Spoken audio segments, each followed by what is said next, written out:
When I expose material to an external magnetic field, then we learned last time that the field inside that material is modified. And we express that in terms of an equation that the field inside the material is kappa of m, which is called the relative permeability, times the external field, and I will refer to that all the time as the vacuum field. And when we have diamagnetic material, kappa m is just a hair smaller than 1. With paramagnetic material, it is a hair larger than 1.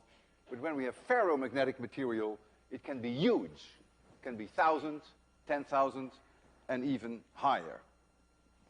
Now, in the case of para and ferromagnetic material, the kappa of m is the result of the fact that the intrinsic dipoles of the atoms and the molecules are going to be aligned by the external field. And today I want to raise the question, how large can the magnetic dipole moment of a single atom be? And then comes the logical question, how strong can we actually then have a field inside ferromagnetic material? That means if we were able to align all the dipole moments of all the atoms, what is the maximum that we can achieve? To calculate the magnetic dipole moment of an atom, you have to do some quantum mechanics, and that's beyond the scope of this course. And so I will derive it in a classical way, and then at the very end I will add a little pepper and salt, which is quantum mechanics, just to make the result right. But it can be done in a classical way. It can give you a very good idea. If I have a hydrogen atom, which has a proton at the center, has a charge plus E. E is the charge of the electron, but this is the plus charge. And let this have an orbit R, circular orbit, and the electron here, E, I'll give it a minus sign to make sure that you know that it's negative. Say the electron goes around in this direction. This is the velocity of the electron. That means that, of course, the current around the proton would then be in this direction. If an electron goes like this, the current goes like that. That's just by convention. The mass of an electron, you should know that by now, is approximately 9.1 times 10 to the minus 31 kilograms. The charge of the electron, 1.6 times 10 to the minus 19 coulomb. And the radius of the orbit in a hydrogen atom, it's often called the BOHR radius, by the way, is approximately 5 times 10 to the minus 11 meters. We're going to need these numbers. That's why I write them down for you. If you look at this current running around the proton, it's really a current, which the current, say, goes in this direction, and here is that proton trying to make you see three-dimensionally, then it creates a magnetic field in this direction, and so the magnetic dipole moment mu is up, and the magnitude of that magnetic dipole moment, as we learned last time, is simply this current I times the area A of this current loop. Now the area A is trivial to calculate. That's pi r squared, r being the radius of the orbit. And so A, that's the easiest, is pi r squared. And if I use my 5 times 10 to the minus 11, then I find that this area is 8 times 10 to the minus 21 square meters. So that's easy. But now comes the question, what is I? What is the current? So now we have to do a little bit more work. And we have to combine our knowledge of 802 with our knowledge of 801. If this electron goes around, the reason why it goes around is that the proton and the electron attract each other. And so there is a force in this direction. And we know that force, that's the Coulomb force, it's an electric force. That force is this charge times this charge, so that's E squared, divided by our famous 4 pi epsilon 0, and then we have to divide it by the radius squared. So that's Coulomb's law. But from 801, from Newtonian mechanics, we know that this is what we call the centripetal force that holds it in orbit, so to speak, and that is mv squared, m being the mass of the electron, v being the speed of the electron, mv squared divided by r. And so this allows me to calculate as a first step, before we get into the current, what the velocity of this electron is. It's phenomenal. It's an incredible speed. So v then becomes, I lose 1 r, so I get the square root, I get an e squared upstairs here, my m goes downstairs, I have 4 pi epsilon 0, and I have here an r. And I know all these numbers. I know what e is, I know what capital R is, I know what 4 pi epsilon 0 is. 1 over 4 pi epsilon 0 is the famous 9 times 10 to the power 9. And so I can calculate what v is. And if I stick in the numbers, and if I did not make a mistake, then I find about 2.3 times 10 to the 6 meters per second. It's an immensely high speed, 5 million miles per hour. If this were a straight line, you would make it to the moon in 3 minutes. 5 million miles per hour. This electron goes around the proton. Now I have to go to the current. I have to find out what the current is. So the question that I'm going to ask now is, how long does it take for this electron to go around? Well, that time, capital T, is of course the circumference of my circle divided by the speed of the electron. Trivial. Even the high school students in my audience will understand that one, I hope. And so I know what 2 pi r is because I know r and I know v, and so I can calculate that time just by sticking in the numbers, and I find it is about 1.14 times 10 to the minus 16 seconds. Just imagine how small that time is. We cannot even imagine what it's like. It goes 10 to the 16 times per second around. It has this huge speed. The 1.14 times 10 to the minus 16 really should have been 1.4 times 10 to the minus 16.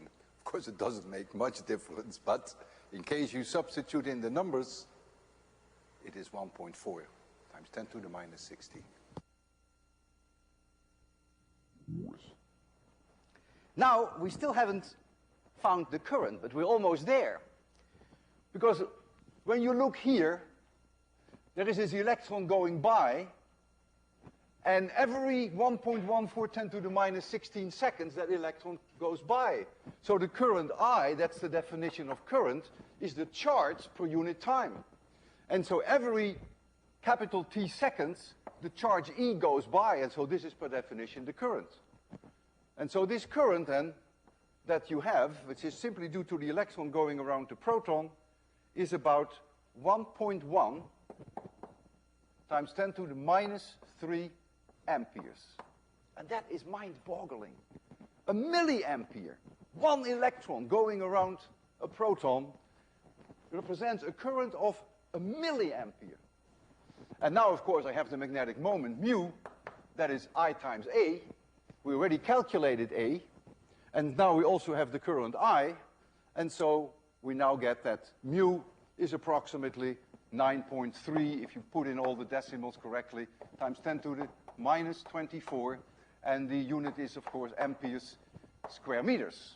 This is area, and this is current. This A has nothing to do with that A. Hey? This is amperes. Be careful. And this is square meters. So these are the units. And this has a name. This is called the BOHR magnetron. BOHR magnetron.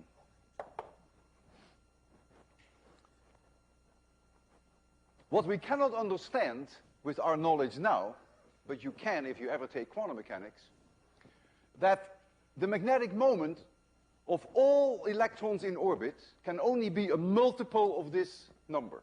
Nothing in between. Quantum mechanics, the word says it, it's quantization. It's not in between, it's either or. It includes even zero, which is even harder to understand, that it can even be zero. In addition to a dipole moment due to the electron going around the proton, the electron itself is a charge which spins about its own axis. And that also means that a charge is going around on the spinning scale of the electron. And that magnetic dipole moment is always this value. And so the net magnetic dipole moment of an atom or a molecule is now the vectorial sum of all these dipole moments, of all these electrons going around, means orbital dipole moments, and you have to add these spin dipoles. Some of these pair each other out. One electron could have its dipole moment in this direction and the other in this direction, and then the vectorial sum is 0. The net result is that most atoms and molecules have dipole moments which are either 1 Bohr magnetron or 2 Bohr magnetron. That is very common. And that's what I will need today to discuss with you how strong a field we can create if we align all those magnetic dipoles. The magnetic field that is produced inside a material when I expose it to an external field, that magnetic field B is the vacuum field that I can create with a solenoid, we will discuss that further today, plus the field which I will call B prime, which is that magnetic field that is the result of the fact that we're going to align these dipoles. The external field wants to align these dipoles, and the degree of success depends on the strength of the external field and, of course, on the temperature. If the temperature is low, it's easier to align them because there's less thermal agitation. If, and that's a big if, today you will see why it's a big if B prime is linearly proportional to B vacuum, if that is the case, today you will see that there are situations where that's not the case, then I can write down that B prime equals psi of m, we called that last lecture the magnetic susceptibility, time B vacuum. It's a linear proportionality constant. If I can do that, then of course B is also proportional to B vacuum, because now I can write down that B is 1 plus psi m times B vacuum. And that, for that we write kappa of m times B vacuum, which is the equation that I started out with today. And so that is only a meaningful equation if the sum of the alignment of all these dipoles can be written as being linearly proportional with the external field. And this is what I want to explore today in more detail. With paramagnetic material, there is never any worry that the linearity doesn't hold. But with ferromagnetic material, that is not the case. Because with ferromagnetic material, it is relatively easy to align these dipoles because they already group in domains, as we discussed last time, and the domains flip in unison. And so with ferromagnetic material, as you will see today, we can actually go into what we call saturation, that all the dipoles are aligned in the same direction. And now the question is, how strong would that field be? I'm going to make a rough calculation, but to give you a pretty good feeling for the numbers. It depends on what material you have. I will choose a material whereby the magnetic dipole moment is 2 Bohr magnetons. So this is, I told you it's either 1 or 2 or 3. I pick one for which it is 2. And I have them all aligned. So I take the situation that they're all aligned. So here is the current going around the nucleus. Here's another one. Here's another one. Here's another one. This is a solid material. So these atoms or these molecules are nicely packed.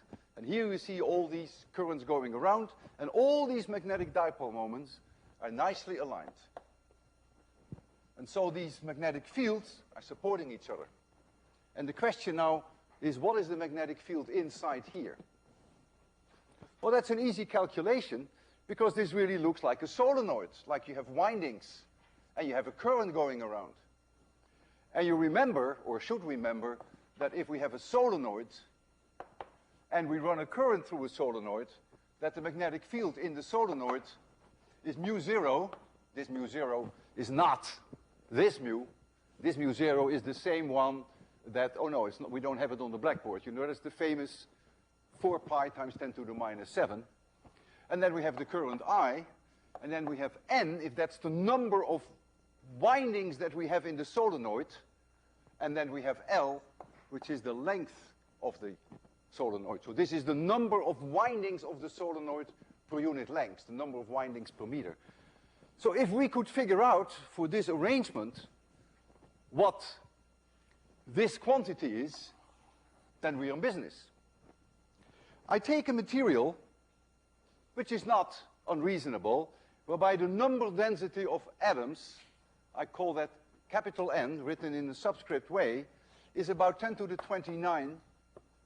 So this is atoms or molecules, whatever may be the case, per cubic meter. That's not unreasonable. And now I have to somehow manipulate, massage the mathematics so that I get in here this magnetic moment, this Bohr magnetron, the 2 Bohr magnetrons. And there are several ways of doing that. I have chosen one way, and that's the following. I take here a length of 1 meter. So this is a solenoid, and I pick only 1 meter. Could have taken 3 or 5 meters, makes no difference. I take 1 meter. And each one of these loops here has an area A. So we would agree, I hope, that the area, that the volume of this solenoid, which has a length 1 meter, that volume is A square meters times 1. And so the volume is A cubic meters. A times 1 meter is A cubic meters. But the number of atoms per cubic meter is 10 to the 29s. And so the number of atoms that I have in this solenoid per meter is this A times that N. So this is the number of windings, if I call this one winding, the number of windings per meter. Or you can think of it, the number of atoms per meter, the way they're lined up. And so now I am in business, because this now is my N divided by L. And so I can write now mu 0 times the current I times that area A times N, which is 10 to the 29. But look now you see why I did it this way, because I times A is the magnetic dipole moment of my atoms. And that was 2 Bohr magnetrons. And so this now also equals mu 0 times twice mu Bohr times N. And I'm finished, because I know what mu 0 is, and I know what mu Bohr is. We calculated that. It's still here, this number. And I know what my capital subscript N is, 10 to the 29 atoms per cubic meter. And so I just shove those numbers in my equation, and I find that this is approximately 2.3 Tesla for the numbers that I have chosen. It's not for all materials this way, because I have adopted 2 Bohr magnetrons for the magnetic dipole moment of each atom, and I have adopted a density of 10 to the 29 atoms per cubic meter. And for that situation, you get 2.3 Tesla. Now, I want to use this number and understand what's going to happen in ferromagnetic material. I take ferromagnetic material and I expose it to an external field. I call it a vacuum field. So I stick it in a solenoid and I can choose the current through my solenoid. And I'm going to plot for you the vacuum field. This vacuum field is linearly proportional to the current through my solenoid. This is an actual physical solenoid. I have a wire that goes around like this. I don't have one here now. And I run a current through there.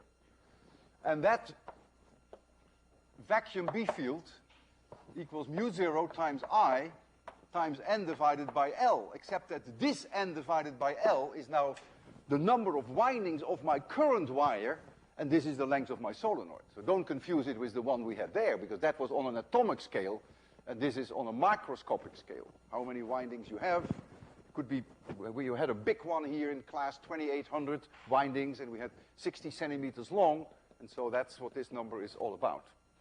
So the moment that I know what the current is through my solenoid, I immediately know what my vacuum field is, one-to-one correspondence.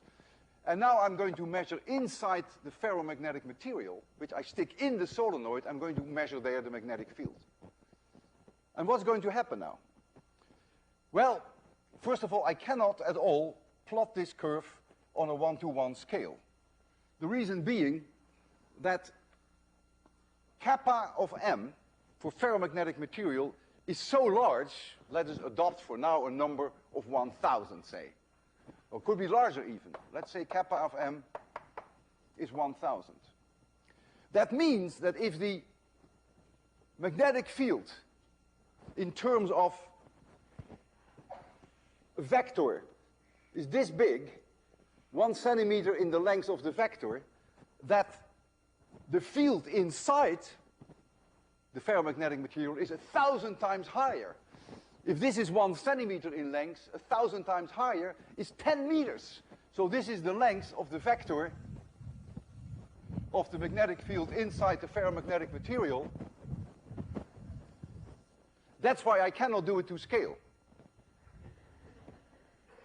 So when I draw this line here, keep in mind that if I did it to scale, if I did, but I can't, then the tangent of alpha would be kappa of m, which in this case would be 10 to the third.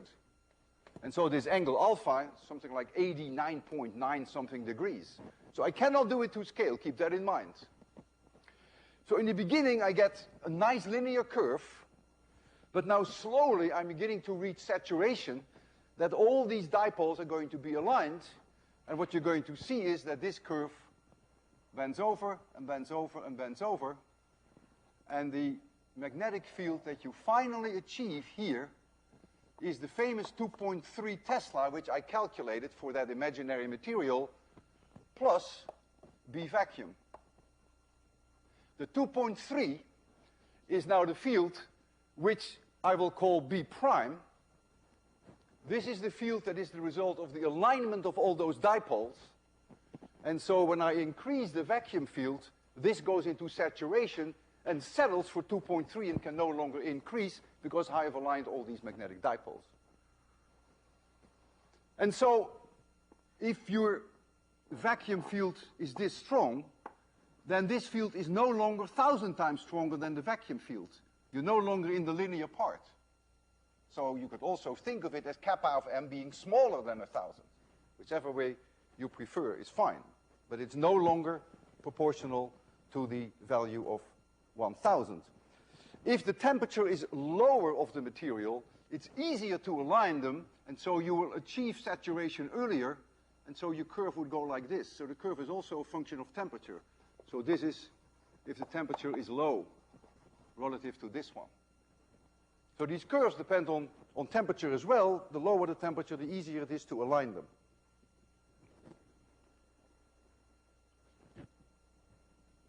If I reach this point here, when my B prime goes into saturation, I can only increase the field, the B field in the material, by increasing the vacuum field, because B prime is not going to go up again.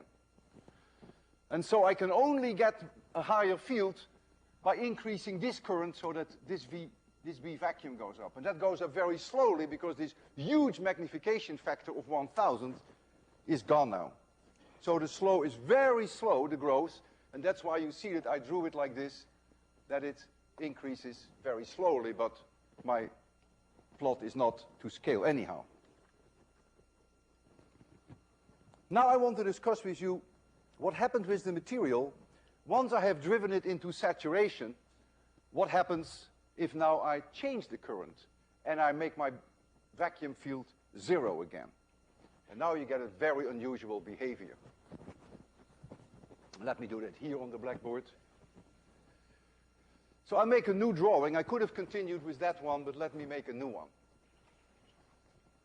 So I'm going to do the following experiment in my head. I have a solenoid,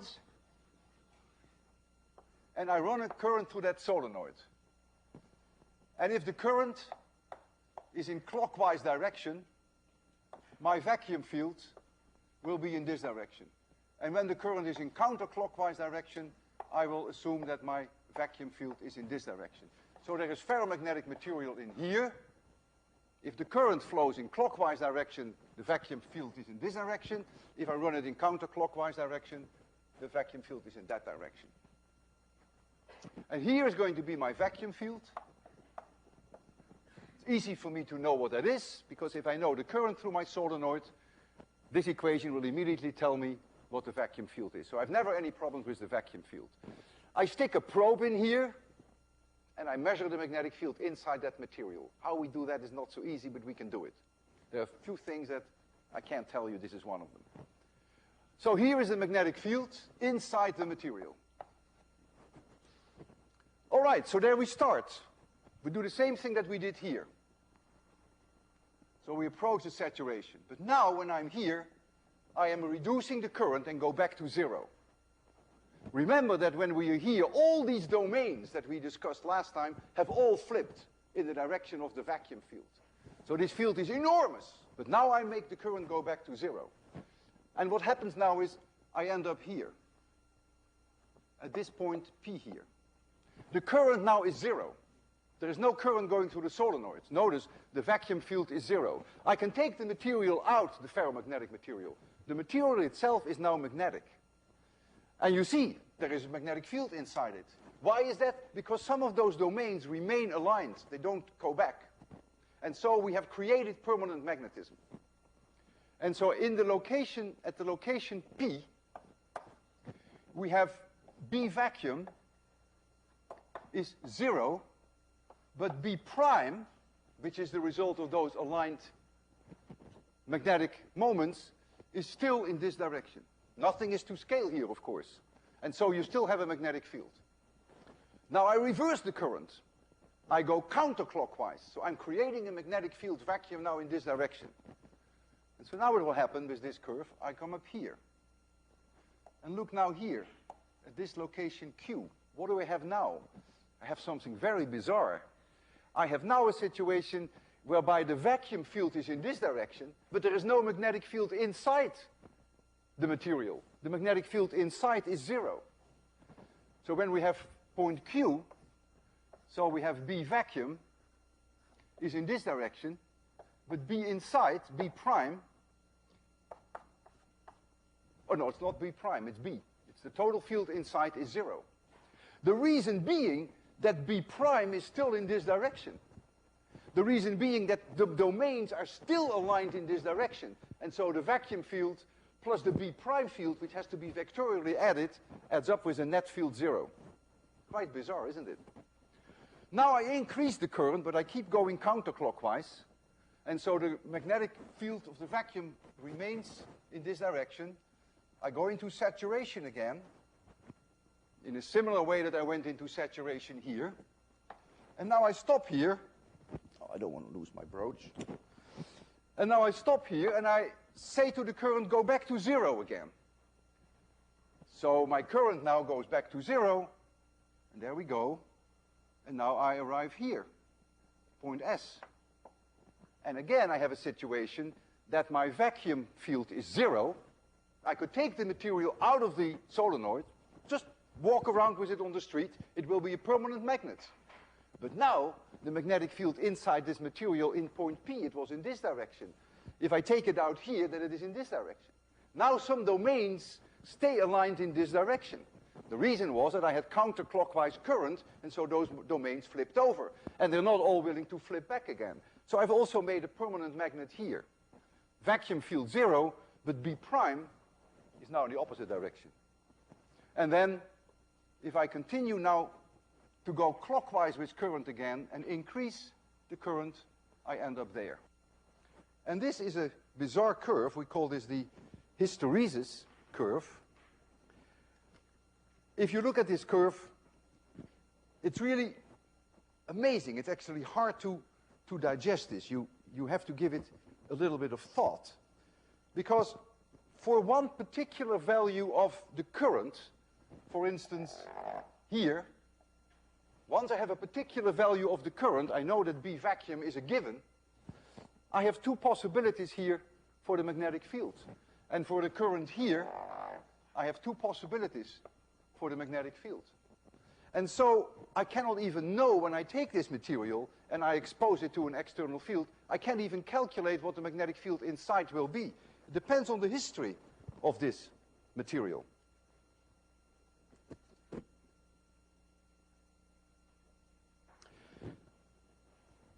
Look at this point here and at this point there.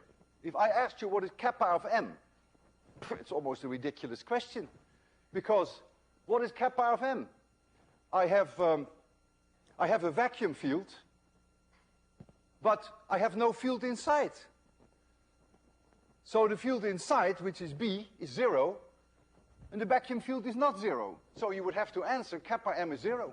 That's the only thing you could say. Quite bizarre, right? But right here, there is a vacuum field, but no field inside. So kappa M is 0 here, and kappa M is 0 here. And remember, here it was 1,000. Look at the situation, take this point of the curve, and this point of the curve. Kappa M is less than 0, is negative. Because here, the vacuum field is in this direction, but B prime is in that direction. So they're in opposite direction. So the net field is in that direction, but B vacuum is in this direction. And here it's also reversed. So there's a bizarre situation that you are effectively having situations whereby kappa of M is 0, and kappa of M can also be negative for those points that I have there. I can show you this hysteresis curve. And I do it exactly the way that I explained to you, except that I will not be able to run this current very slowly up and down. I do it with 60 hertz alternating current. Just get it out of the wall. And so I run through this solenoid a 60 hertz alternating current. That means we go through this curve very quickly back and forth. Between this point, maximum current, and this point, maximum current. The current clockwise, counterclockwise, clockwise, counterclockwise, and we change that 60 times per second. And then I will show you this curve, again, highly distorted. I cannot plot it one-to-one for the reasons that I explained to you, and you will see then the hysteresis curve. That's called the hysteresis curve. And for that, I have to do several things. And I always forget what I have to do, but just don't worry about it. I will find out. My TV goes on. This light goes off, and this light goes off. Look there on the screen, and you will see within seconds, there is the hysteresis curve. And as I said to you earlier, I cannot start here, unfortunately, because we switch it so fast back and forth that this part of the curve, by the way, which is called the virginal curve, virginal because it's once and never again. Once you've reached that point, from that moment on, you always stick to this. I know you should know about that. And so here you see a striking example of a hysteresis curve. And so you can ask yourself now the question, can we make this material virginal again? And then the answer is yes. There are various ways you can do that. One way is you could take the material out. So that means you take it out, for instance, when there is remnant magnetism here, so it's a magnet. And now you heat it up above the Curie point, as we did last time in my lecture. And then the domains completely fall apart. And then you cool it again below the Curie point, and then it is virginal material again. And then you could start here again. That's one way you could do it. There's another way you could try to do it. You take a hammer and you just bang on it. So you take it out, and you have permanent magnetism, either here or there, and you bang on it, and you hope for the best, and maybe you can get it back to here. There's another way, which we call demagnetization. And I think that's what happens when you steal a book in the library and you try to get away with it, and the alarm goes off. Someone hasn't demagnetized the magnetic strip in the book. But you may have noticed that when you take it out, that someone under the table goes like this. And what they're doing then is they're demagnetizing that strip. And the way you do that is as follows. Here the current goes back and forth between this value and this value. That means B vacuum and I are directly coupled to each other. So I think of this as being current. And now I go up to here and then back and then here, and here, and here, and here, and here, and here, and here, and here, and here, and I end up there again, and I can show you that.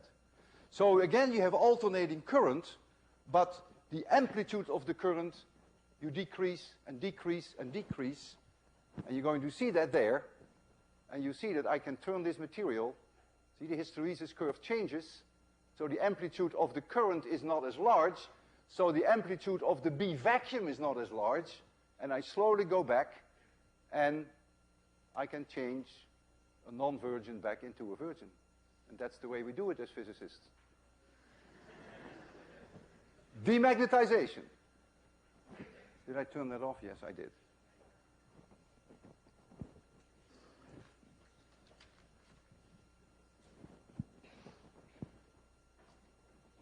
I have here a coil. You can't see that there is a coil inside here, but there is. I can power this coil, putting a current through it. Ferromagnetic material. I don't know what kappa is, but at least 1,000. I get an enormously strong field inside here. And this field is so strong that this piece of ferromagnetic material will be attracted. The field is non-uniform outside. We discussed last time that it will go clunk. It will stick there. So let's do that. So I powered this electromagnet. You can't see that I did. You have to take my word for it, but you will leave it now. There it goes. Oh boy. The force is so large that I would ask two people to come and see whether they can pull it apart. The force that the two are together is so large that you may not even be able to separate it. Do we have two strong people? One strong woman, one strong man. You look very strong to me. Come on. It's not going to be a tug of war between the two of you. That's not my plan. Be very careful, because if you touch this, you get electrocuted. So don't do that. But make sure that everyone can see you, because there's a current running through this solenoid now. Yeah? Okay, now, just in case that you succeed, I don't want you to get hurt. Okay. So make sure that you secure yourself. Because suppose the current stopped running all of a sudden. It's possible, it's MIT, right? Anything can happen. Then, of course, it's no longer a strong magnet. It's only a strong magnet as long as the current is running through the solenoid. So you secure yourself too. Okay, 3, 2, 1, 0, go.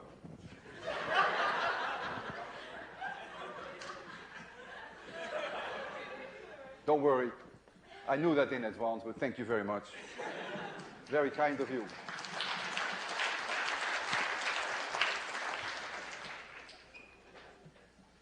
Now comes something that you will understand. If I make the current go to 0, then the vacuum field goes to 0. That means the field that is generated by the solenoid goes to 0. I will do that now in front of your own eyes. No more current, right? Why is this still hanging there? Yeah? Solenoid field magnetized the ferrous thing inside, so now it's got to be able to. You're here. You've taken the vacuum field out, but the domains, to a certain degree, are still aligned, and so the whole thing is still a magnet. Not as strong a magnet. If I were to invite you to come now and take it apart, you could. But it still takes a substantial force, and I'll show you how large that force is. I'm going to load it down now. It's now 1 kilogram hanging on it. Ooh, let me make sure I secure that, otherwise I can get killed for a change. Okay, 3 kilograms is hanging on it now. 5 kilograms is hanging on it now. 7 kilograms is hanging on it now. 9 kilograms is hanging on it now. Oh boy, we may never make it. 10 kilograms, there it goes.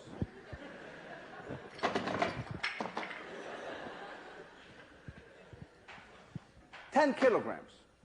Now the show is not over yet. What is very interesting, and I want you to think about it, that if now I take these two pieces of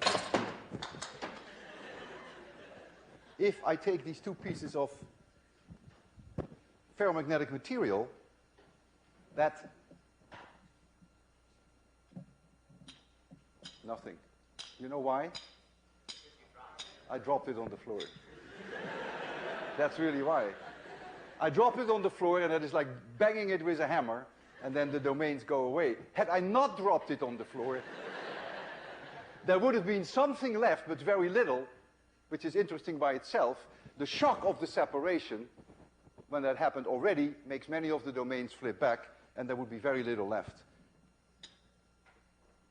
Not enough to carry this weight anymore, but that's largely because I dropped it on the floor. I did that purposely so you can see when you drop things on the floor.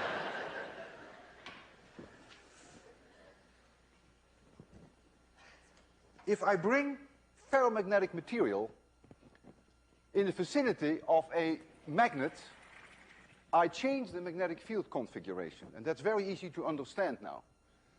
Suppose I have here a magnet, North Pole, South Pole, and the magnetic field, magnetic dipole field, is sort of like this.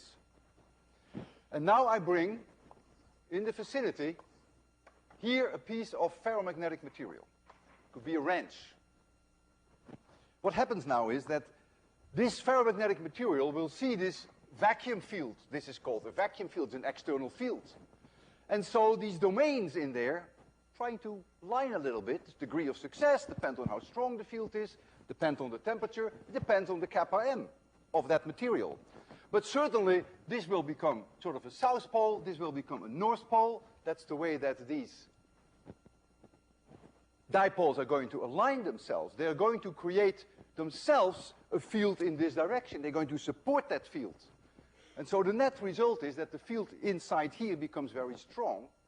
And so what happens with these field lines, they go like this. They're being sucked into this ferromagnetic material. It's very hard to know exactly how they go. And the field here will weaken. And I'm going to demonstrate that to you. That is actually very easy to demonstrate. And the way I'm going to demonstrate that is as follows. I have there a setup whereby we have a magnet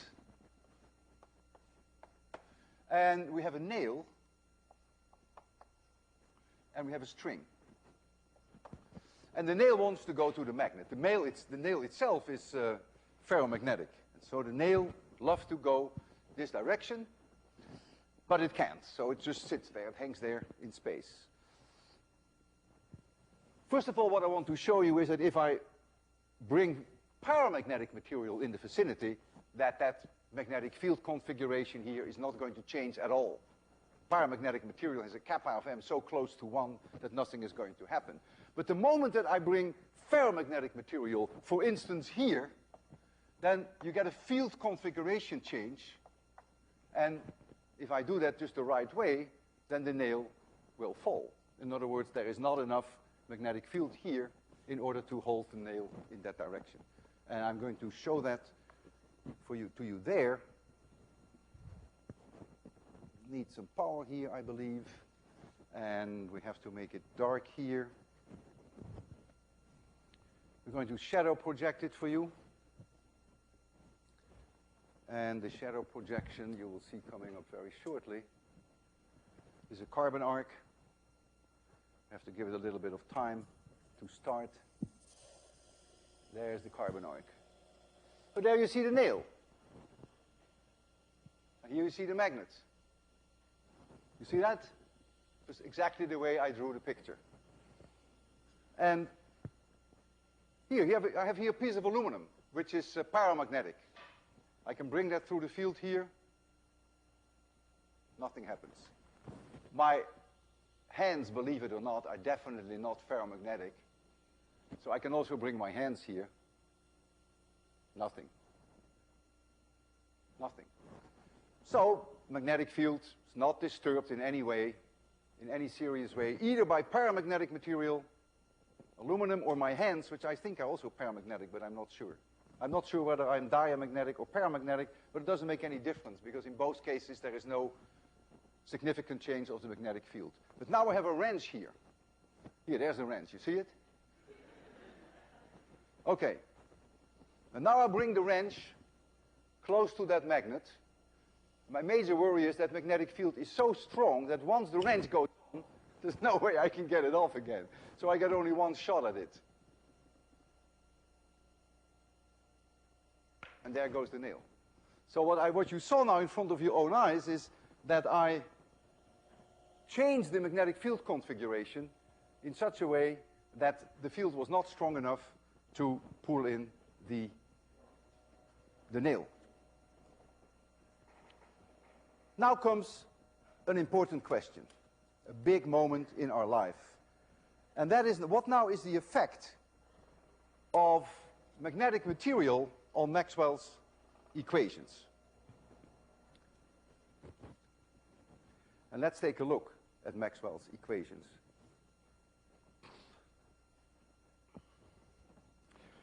Here we have Maxwell's equations the way we know them. And let's first look at number one. That's Gauss' law. Gauss' law says that the closed surface integral of E dot dA, that's the electric flux through a closed surface, E is equal to all the charge inside divided by epsilon 0, but you have to allow for the kappa, for the dielectric constant. The kappa, by the way, always lowers the field inside the material when we deal with electric fields. It never increases it like magnetic fields. It always lowers it. Kappa is normally a few. Except for water, it is 80. It's quite large. And there are some ridiculous substances whereby kappa can be as large as 300. I think strontium titanate, I just looked it up this morning, has a ridiculous value of kappa of 300. So that's Gauss' law. Nothing is going to change there, as far as I can see. And then we have the second one. The closed surface integral of B dot dl equals 0. Oh, it says an L. That shouldn't even be an L. Oh, I hope you caught that. This is an A, of course. How could I? This is the closed surface integral of B dot dA is 0. What this is telling me is that magnetic monopoles don't exist. At least we think they don't exist. Don't think that people are not trying to find them. And if you find a magnetic monopole, and if you put that inside a box, then the closed surface integral of the magnetic flux through that box would not be 0. And so then this is not true. But as far as we know, it's always true. Because we don't think that magnetic monopoles exist. And so then we come to the Faraday's law. Faraday's law runs our economy. Faraday's law tells you when you move conducting loops in magnetic fields that you create electricity. This equation runs our economy. And now we come, none of these, by the way, require any adjustment in terms of kappa of m. But now we come to Ampere's law.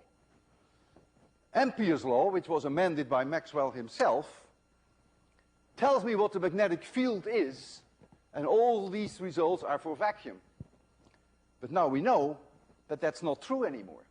So this has to be adjusted now by a factor of kappa of m, which is the relative permeability.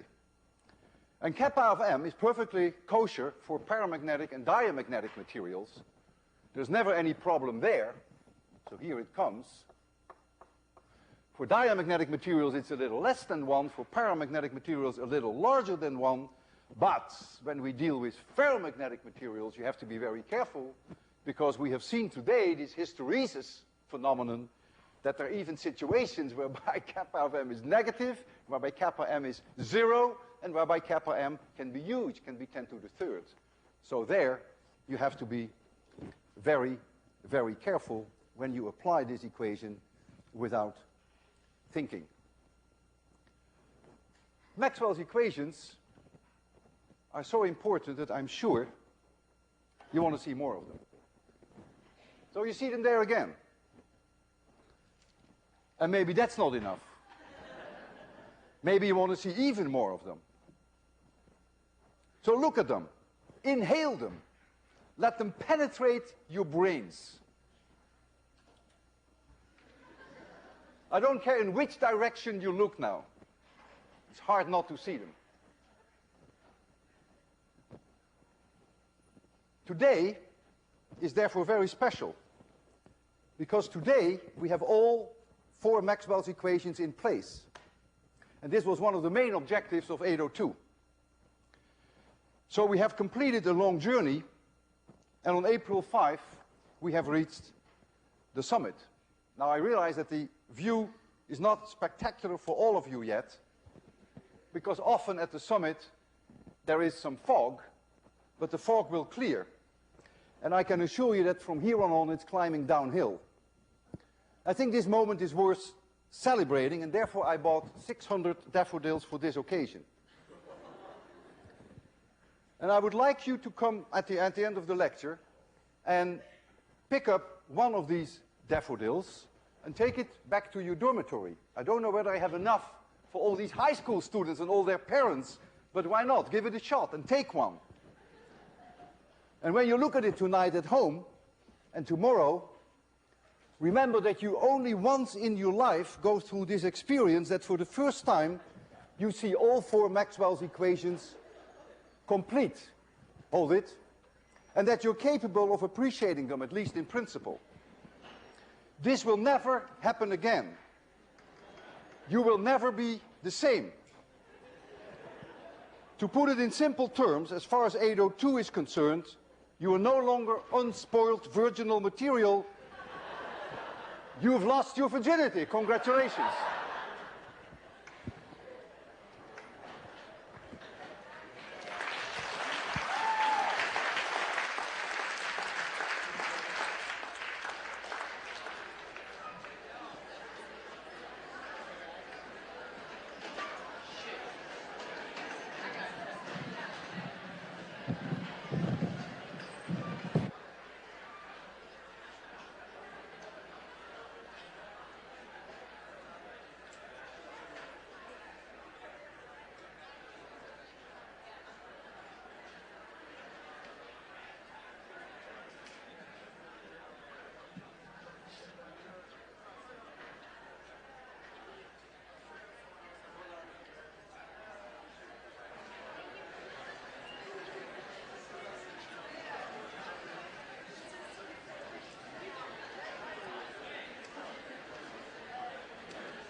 Yeah, make sure that you leave.